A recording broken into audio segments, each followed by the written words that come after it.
It was his first game coming back since Christmas. He went 1 of 7 from three. You expect that to definitely get better as he gets his legs back under him, gets back into game shape. Because the only way you can get into game shape is playing the game. You can practice, you can work out as much as you can, but until you actually start playing live game action, that's where you get your legs. That's where you get your game shape back.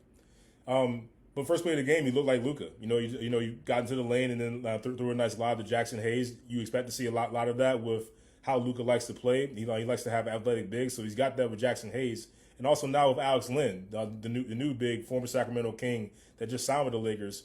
So now you have two athletic centers that can provide you that lob threat. But with Alex Len, it's more of on the defensive side of the ball. He can provide the rim protection that the Lakers sorely needed and were missing a little bit with that front line after the Anthony Davis trade. I still want to see how this looks when it all comes together. Dalton, as we know, is back after the trade was rescinded with Mark Williams and the Charlotte Hornets. So we have to look and see how this meshes once we get into higher profile games like against Oklahoma City, against Denver, against against Boston, Cleveland, all these upper echelon teams that are vying for a championship.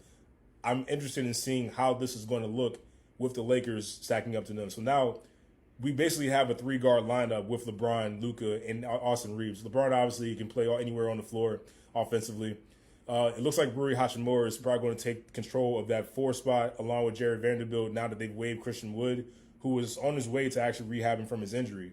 But it looks like Rui's going to be playing that power forward position, and he's going to be key. Because when LeBron, Reeves, and Luka draw defenses, Rui's going to get a lot of open shots. He's never really been a tremendous 3-point shooter, but he still is capable. He can knock him down if he's left wide open. So how he performs off of these guys is definitely going to be key.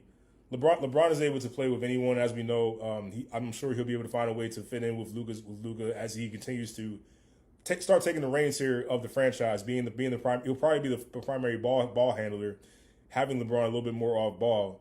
That's where I want to see how this duo seems to mesh. And where does Austin Reeves fit in all of this? He's been playing fantastic basketball as of late. As we know, while Luka and LeBron were sitting down in their last game against, I can't remember this at this time, but he had 41 points. Absolutely torched the other team, and just at time it looked unstoppable. And he's continued to play very consistent offensively. That's going to be key going into the playoffs. There have been times when the postseason gets here that he's been a little up and down, inconsistent. I saw a little bit of that early on in the season, but he's definitely picked it up. So we just have to see how everything looks once Luka gets his legs under him. Once the team that we're going to see going forward actually comes together.